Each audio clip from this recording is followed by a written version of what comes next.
আসসালামু আলাইকুম। আমার যেমন হাঁস মুরগি কবুতর কুকুর বিড়াল এগুলো পালার অনেক শখ আছে, তেমন মাছ পালারও শখ আছে। আমার বাসাও একুরিয়াম আছে, এখানেও আমি একটা একুরিয়াম রাখছি।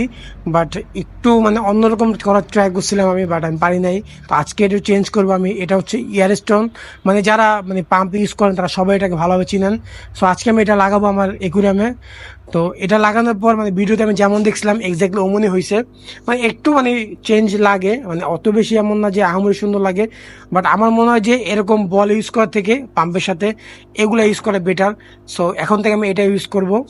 আমার কাছে একটা স্করপিওন আছে, যেটা অনেকেই দেখছেন, আমি অনেকদিনের ভিডিও দেখাই না, কারণ এই যে একটু চুপচাপ প্রকৃতির একটা এক্সোটিক।